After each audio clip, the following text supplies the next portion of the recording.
Well, good evening, everyone, and welcome to Health Chats Among Friends. My name is Deidre Kindred. I'm a nurse advocate, educator, and navigator. And tonight, I'm super excited. I get to speak with my co-partner, my mentor, my guide, my friend, Sue Wallace. She's a certified senior advisor. So, hello. Hello there, everybody. I'm so excited. I am too, Deidre. You know, I love to talk with you. Yeah, we have a mutual appreciation for one another. Absolutely. That's for sure. You know, in lots of deep ways. But anyway, I'm excited about talking tonight and just letting people know what I do and what I've done. And it's been, you know, almost a 30-year journey. Wow. Actually, it wasn't everything I've done in my life, obviously, but it was exciting. In the early 90s, God began to speak to me about helping people because he knew that I love seniors. And it's kind of a funny story how that all started too, because I never really had been around seniors that much. But at the time I worked for Southwestern Bell Telephone Company. Okay. And at that time, it was all about customer service, and they were out in the community. And so I was a member of the community action team.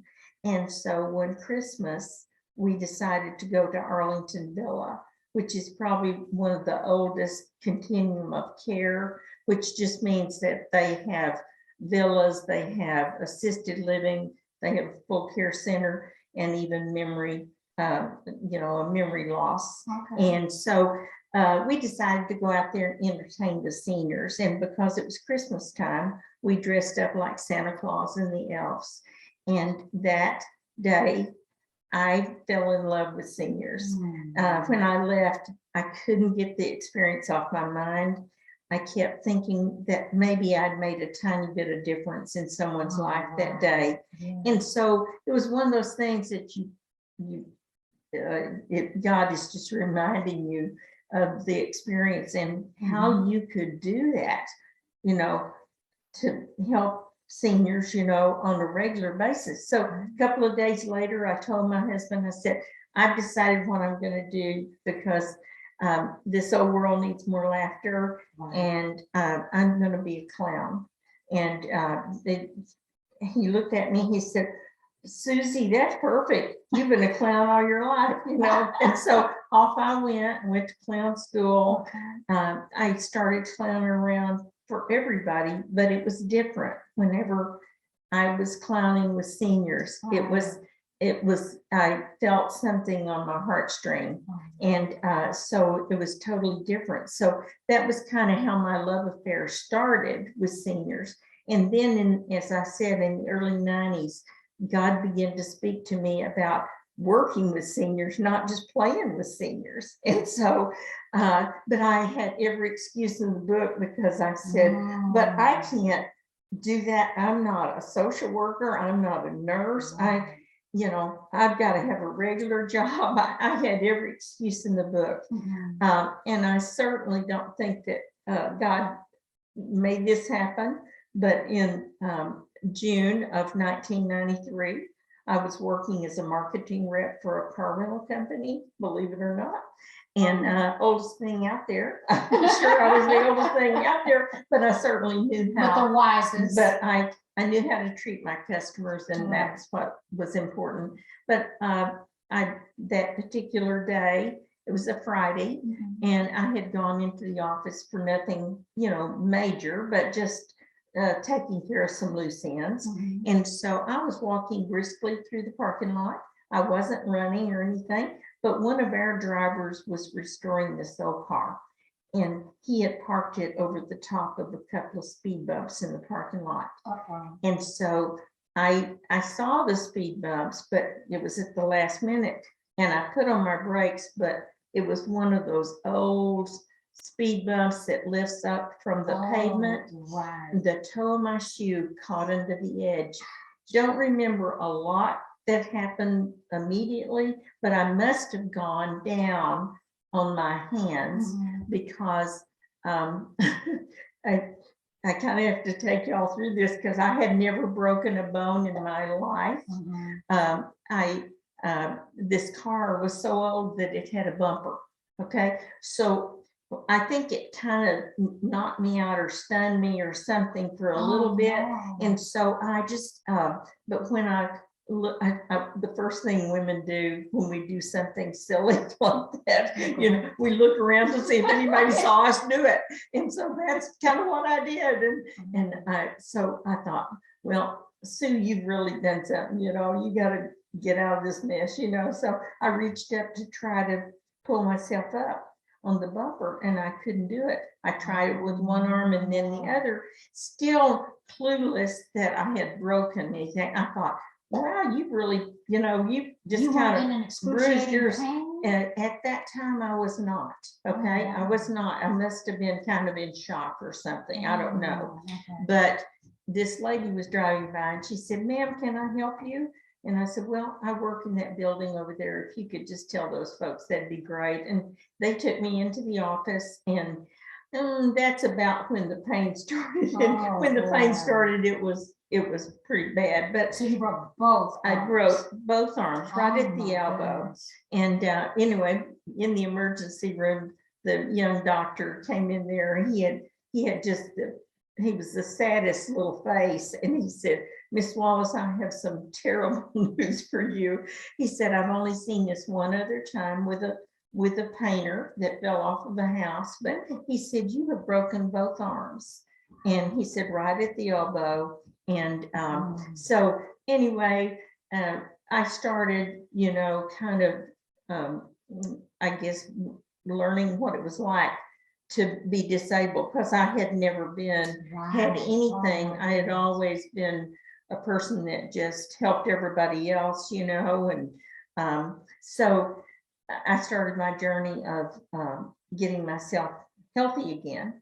And so, but during my recovery, one day I was sitting, I lived in Arlington, I was sitting in my den. You can't do a lot if you have broken both arms, okay? No. Because you can't drive anymore, okay? And I just want to just tag in here.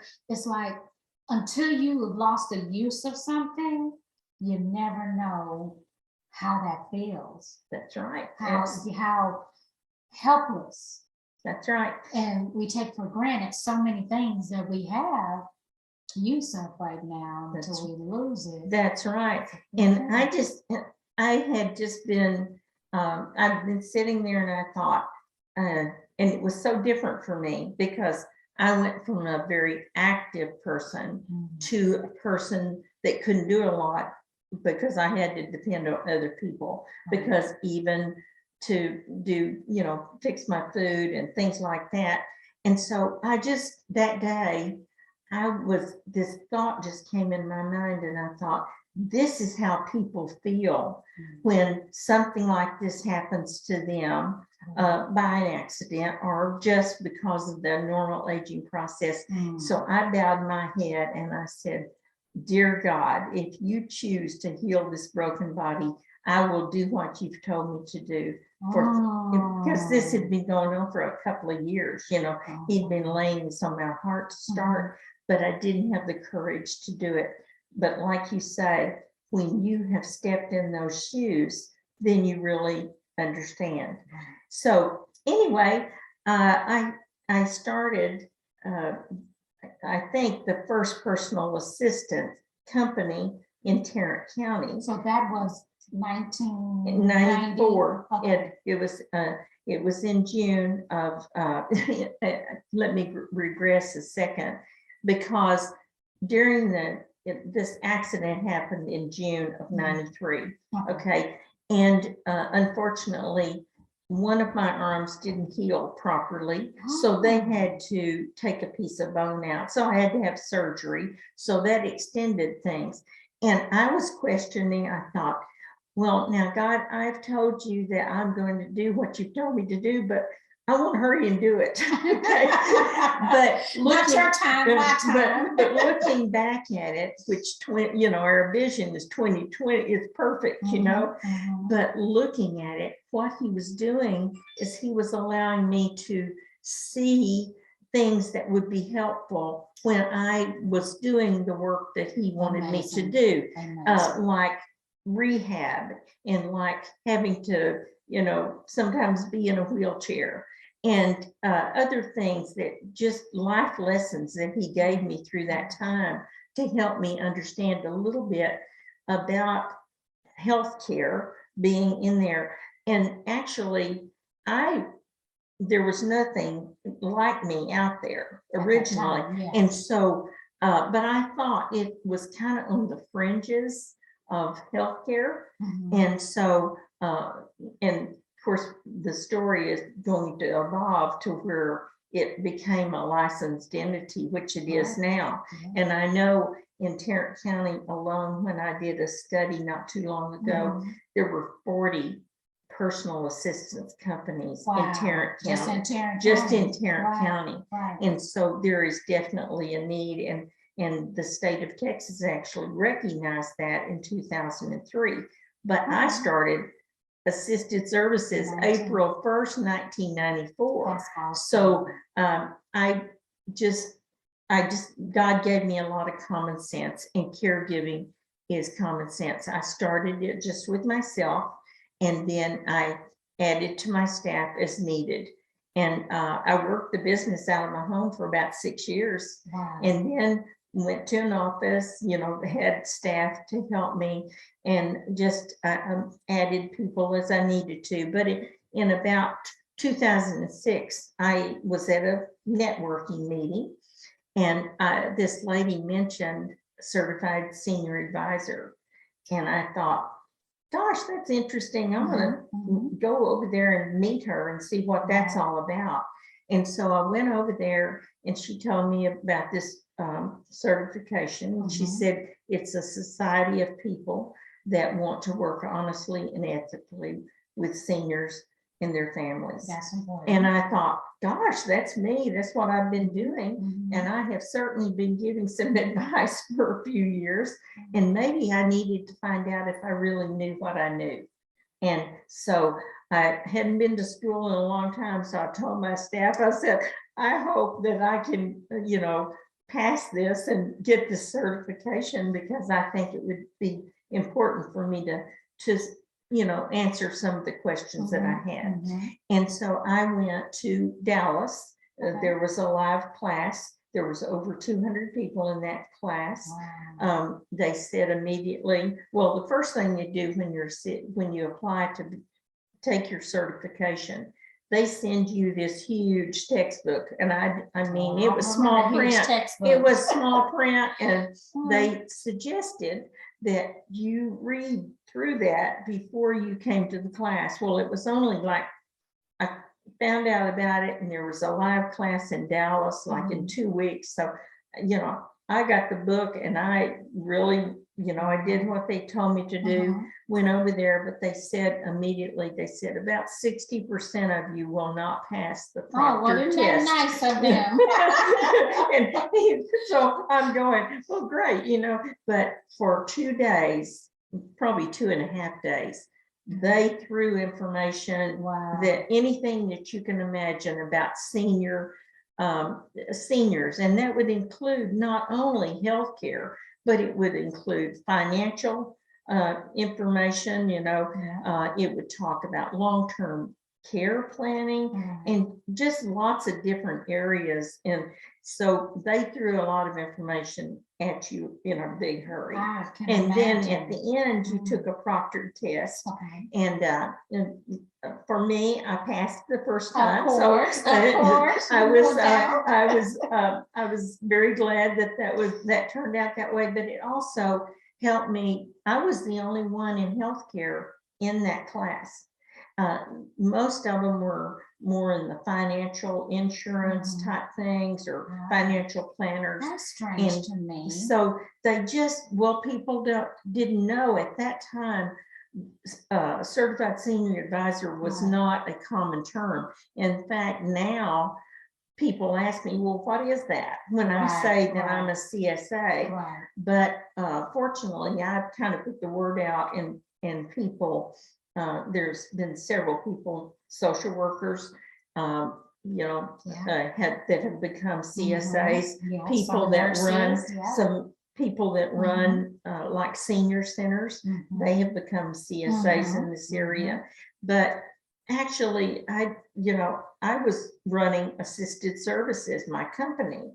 Yes, I wanted to go back to that. I'm so so- glad you brought that back up, because first of all, you're amazing because you're a businesswoman. I mean, you were doing this company in the time that women were not really supposed to be doing things like that, like being an entrepreneur, being a business owner, being reputable and professional. So you grew up in a totally different time than we did, people my age and younger. So I want to talk about your experience with that, because I love your story and your testimony has turned into where you help other people. But tell us some more about your experience and having to stand up to some of these men. Well, I kind of have to back up to earlier because I worked for Southwestern Bell Telephone Company, as I alluded to a while ago, for 22 years. Oh. And I was one of the first women that had jobs that were held by guys. Wow. Okay. Johnny Cash had a song, and at that time it was called A Boy Named Sue. And so I would go into these work centers where there were no women, okay? And I just told them, I said, hello, I'm the boy named Sue. I fit in anywhere, and they would laugh, and we would go and we would work together well. I had a wonderful career with them, probably could advance several levels, just because I was asked by a fourth line, which that's kind of high up in the telephone company at that time. He called me into his office one day, and he said, I always like to ask people that are going to be promoted, who is your best boss and who is your worst boss? And he said, I have been told several times that you are their best boss. And he said, I want to know why. And I went, I thought, oh my goodness, it was enough stress just being called into a meeting with like a fourth line, because I was a first line. Okay. Oh, yes. And so, but I told him, I said, well, I guess it's because I listened to them. And he said, well, why do you do that? And I said, well, they might say something that I need to hear. So anyway, he said, I think our meeting is over. So anyway, because what happened with my career there, looking back again, that hindsight, they sent me because I was a woman, and this was, they were on the cutting edge of allowing women to be promoted within their company. I will give them that. And so they sent me to like the worst producing crews. Okay. In other words, they were really, their results were not where they wanted them to be. And they sent me there because they wanted to see what would happen because they had always sent men to do this. Okay. And certainly there were men that did a wonderful job, but I just always was a team player. And I just built, we just built a relationship that I can help them and they can help me, because I told them, I said, I know how to get our orders completed on the inside, but I don't know how to, at that time, you had to install a phone. It's not, I know that's kind of far-fetched, but, but it was such, I just build teamwork within ourselves. That's where I'm going. That's why I'm happy you said that, because who would have known, or who would have thunk it, like people say, who would have thunk it that was laying the foundation for you to build your business? That's the way I see it, because you were able to build that team of camaraderie. And, you know, I think they sent you there to fail, like as a test. Like, let's send this little lady over here, you know, she's not going to make it, but you came out on top, and that helped you be able to run your company so efficiently and professionally and effectively. We're building that team or that culture of, you know, everybody's important. That's right. Well, I mean, you're so right about that, Deidre, because I can, you know, I was just doing my job, and about every year they would send me to a new job. Okay. And one time there was a guy in the Cleveland area, and he was what they considered like a low second line or a line and a half person. It was kind of a mid-range kind of thing. Okay, that's what he did. But guess what? When they sent Sue to do the very same thing that that guy did, I went there as a first line. I didn't go there as a line and a half. Okay, but I thought, why? You know, I'm gonna fix this. You know, and I mean, they sent me to lots of different opportunities. I'll put it that way. That they and they had a tight time frame on some things that we had to do.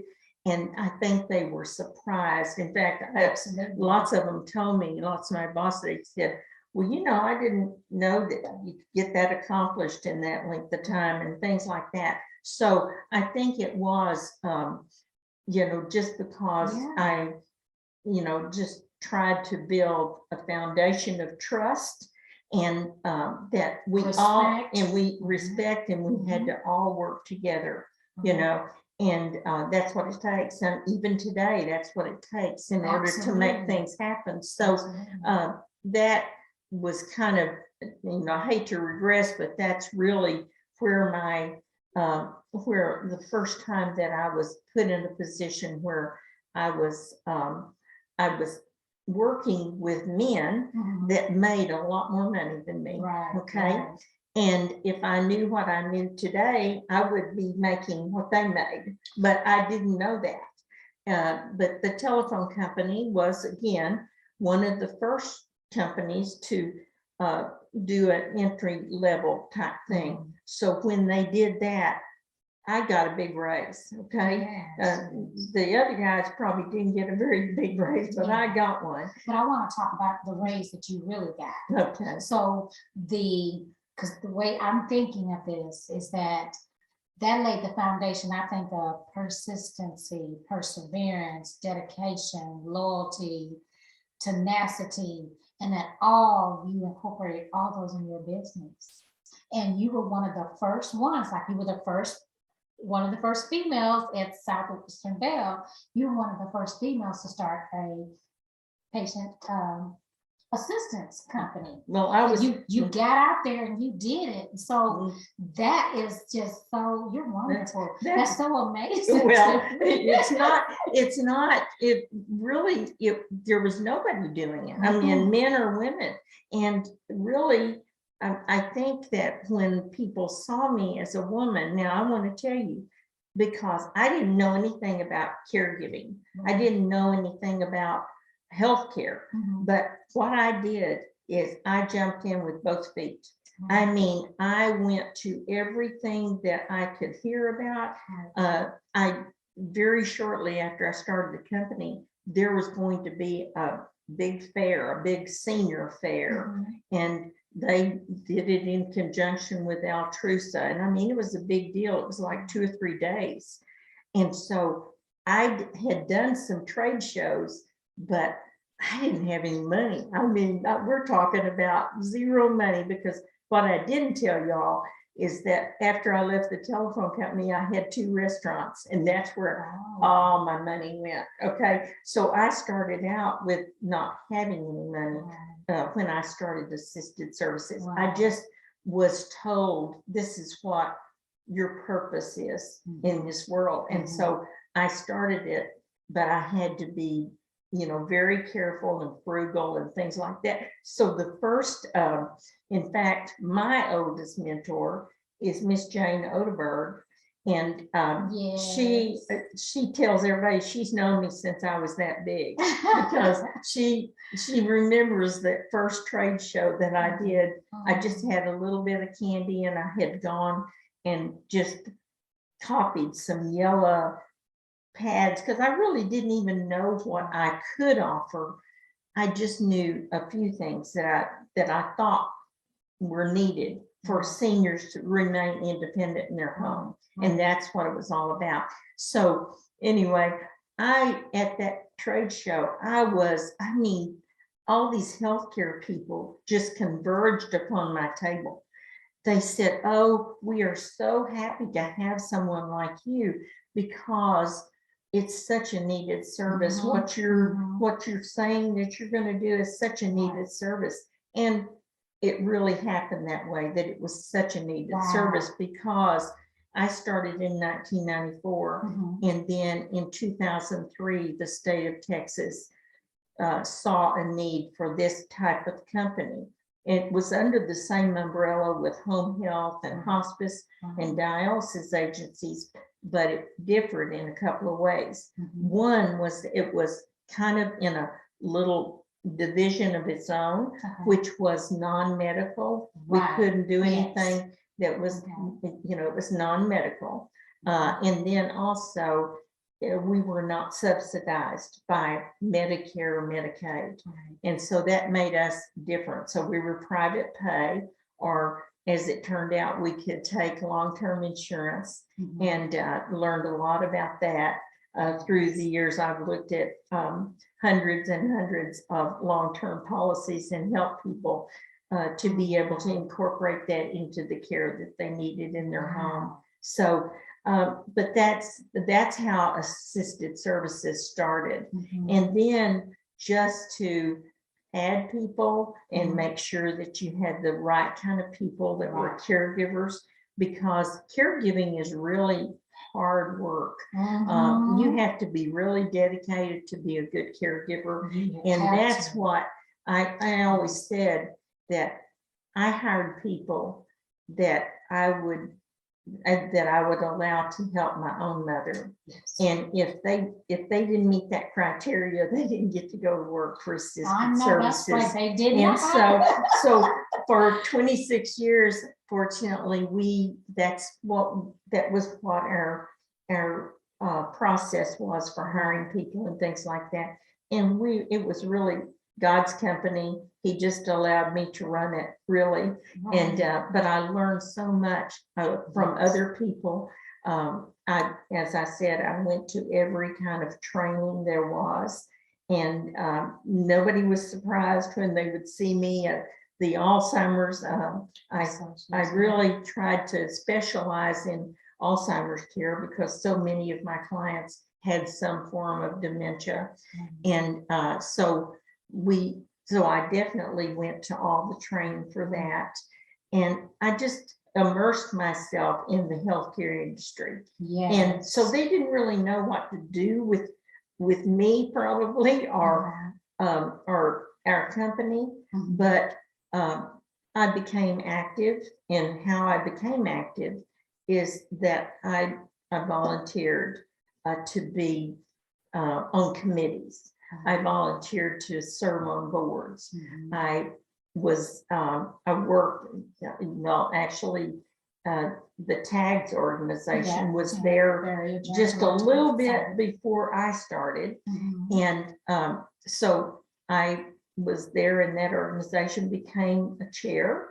And at that time, our organization was a little bit, the membership had waned a little bit. And so I got in there because I'm a super, like a cheerleader, I think. And I just got people energized about it. And then we did things a little bit different. And then it's still existing to this day. And so that's what you do, but that's how you get, you learn. I mean, it's really a training ground for you to serve on boards, and I was on the Commission for Women. Fort Worth had a Commission for Women, and I actually served on that. And there was nobody like me on that Then board. there's still nobody like There's you. there's attorneys and all that. But you know what we did there, which was just, I thought was great? We always did a project that would help the community and the women specifically in the community. So what we did is that we have a wonderful resource in Tarrant County, which is the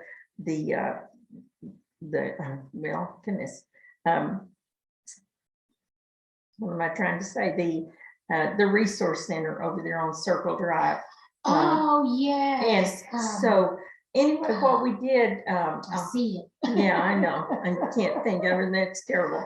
But anyway, what we did is because a lot of people in our community did not know about this resource center. So we made magnets, but they were large. They were not as big as a license plate, but they were pretty close. And we did it in English and in Spanish. Okay, And we distributed, there were like 5,000 or something like that. As a commission, we decided to do that as our project that year to advertise the ADRC. That's what it is, Yes, the Aging and Disability uh-huh. Resource Center. And so that was just a big project that we did. And it was just because that's where I was placed at that particular time to help get that information out to our community. So anyway, that was really exciting to be able to serve on that board. But that's how you build a business. I'm also, and some people call me the queen of networking because networking is about what you can do for someone else. It's not about collecting business cards or anything like that. Right. It's about you can help them, and then they in turn will usually help you. Right. And so I built a tremendous network of people that could help me, or I could help them. Yeah. And it was really fun to do that. And so that, I think, the networking was a big thing to help us, because we can't all do the same thing. No. We have to, there's just certain things that we can do.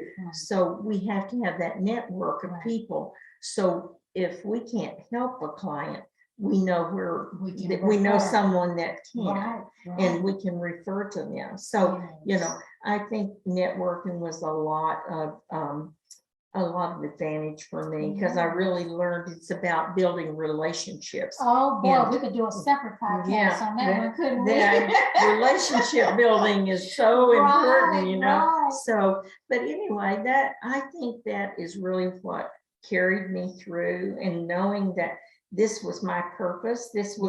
It took me quite a while to find my purpose. Some people find it. Speaking of purpose, yes, because you're amazing, because this is all led up to what you're doing now. Right. So let's talk a little bit about what you're doing now. Well, as I kind of mentioned, I became a certified senior advisor in 2006. And I really didn't know exactly what path that was for, but I knew that there was a reason and a purpose for that. And so I would help people occasionally when I would always tell my staff, we never want to turn anyone away. So if you can't see that you have a good resource for them to refer them to, give them to me, because sometimes as a certified senior advisor, I had more knowledge and I had more resources, and maybe I could help them. And so that's exactly what happened. And a young man, for instance, he was referred to me by my friend, Jane Odeberg, the social worker, and he lived in Australia. He was leaving for Australia. His mom was here, and his mom had a stroke, and she also had some aphasia. So he needed someone that could help him with his mom and be, kind of like a surrogate family member in a way. And so that's how I started with my CSA. And that particular woman I am still helping 9 years later. And we have gone through a lot of health situations through the years. I am her advocate. That's what I, represent myself as. That's what the family tells, hospitals and everything. This woman is my mom's advocate. Right. And so I can advocate for her because she can't advocate for herself.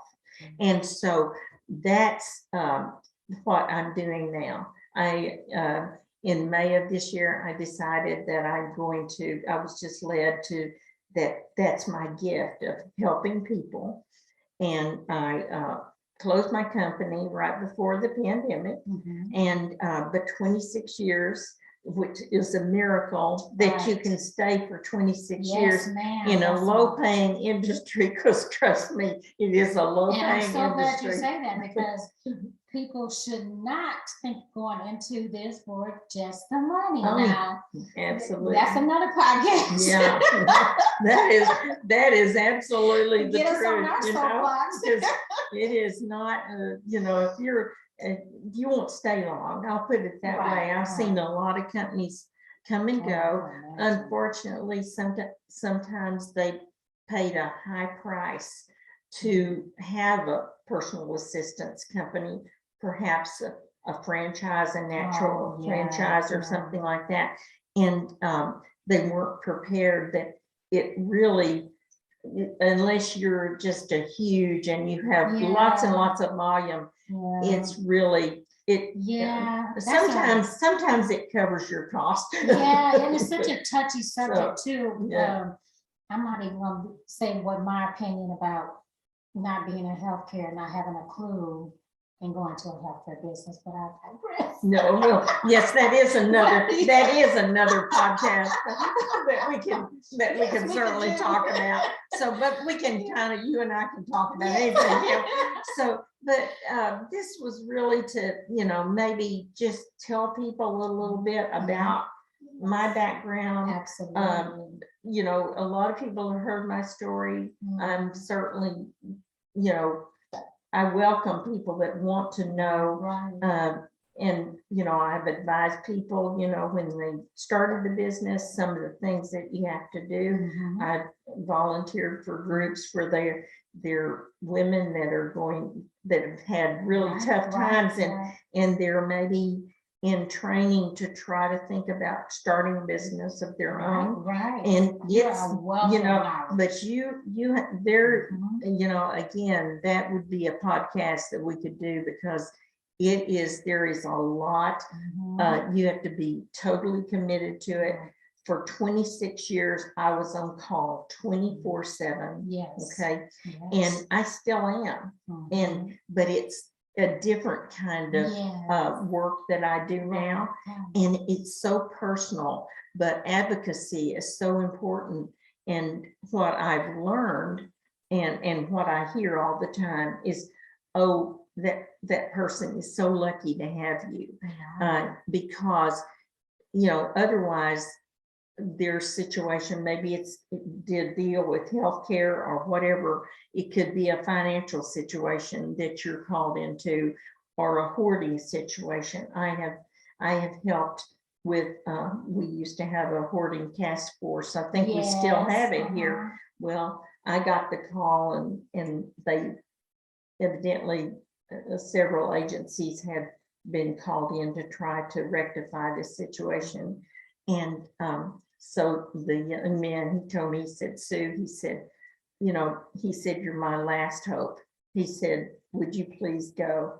And so that night when I met that gentleman, I don't know where those words came from, but we bonded, and it took us about 7 weeks to clean one room and a bathroom. It was kind of like a mother-in-law's room, but it took that long because, as you know, hoarding has now been classified as a mental health condition, and you can't just go in there and just do that instantly.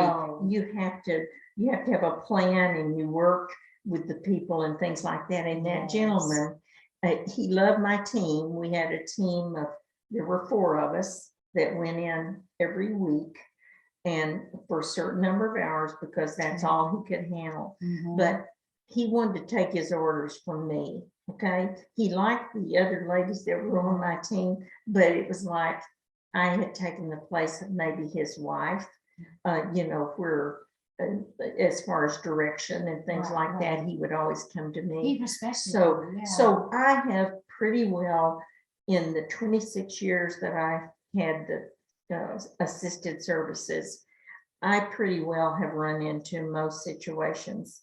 And now I'm finding with being a certified senior advisor, it's kind of the same thing, but it's a little bit different. I'm working more directly sometimes with Right. healthcare providers. Mhm. And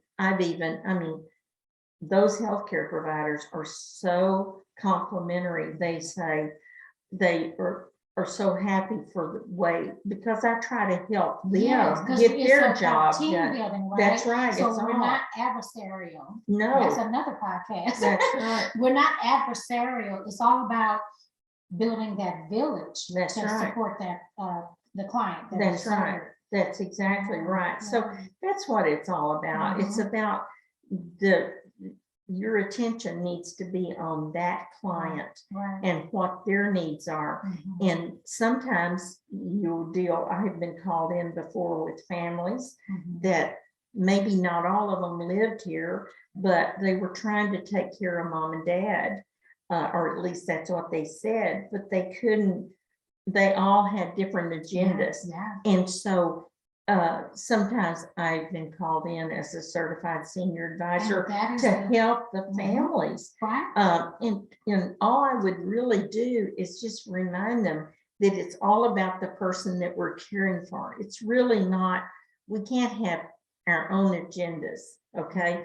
That we have to put those aside, Yeah. and we have to think of that person that we're caring for. And also involve that person That's too, right. because they still have a voice. That's exactly about right, them. because they need to be involved with what's happening in their life, because it's kind of scary, Yes. honestly.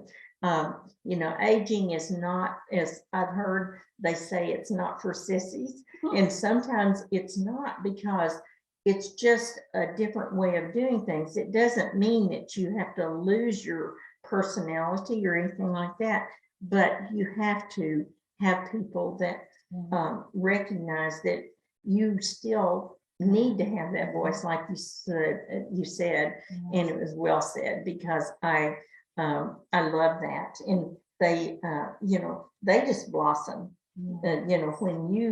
When you care for them, then they are just like a flower, and they just maybe they've just been kind of thinking, well, I'm just going to let everybody make my decisions and all that. And then you come in and build a team and realize, well, what is it that you want? And sometimes people that we're caring for, they've never been asked that for a long time. That's right. They just, and that's why sometimes they become where they're not as, they don't communicate as well, is because they don't think that their opinion is valued. And really their opinion should be first and foremost about what we're caring for in every area of their life. And so I think because I concentrate on that, I think that helps me and has helped me to be a better healthcare provider. Absolutely. And so through the years. So anyway, so I feel like I have just gone on and on. You have so much. It's just such a wealth of knowledge. It's just so many things that have helped you get to where you are. So if someone wanted to find out more about you, what it is that you do, the plethora of services you have, I like that word. The plethora of services that you provide on an individualized basis. What would be the best way for them to reach you? Well, they could call me. My telephone number at 24 hours, it's at 817-429-8476 or 371-9640. And I answer those lines 24/7. So, I'm happy to, help someone. And also I have a website, and you can go to www. SueWallace.info. And so that's where you can get in touch with me. My email is swallace, and that's WALLACE at Sue, SUE, CSA.com. And so that it's lots of ways, and you can text me, you can call me, you can email me. I'm happy to see if I can help you. If I can't help you, I bet you I know somebody that can. And I bet you So. she does. Well, thank you everyone for tuning in to Health Chats Among Friends, where we had this very special talk with my friend, advisor, and mentor, Sue Wallace. Thank you so much. Oh, I enjoyed it. Thank you. Thank you for the opportunity. Awesome. Tune in next week for another amazing chat with another amazing guest. Thank you, everyone.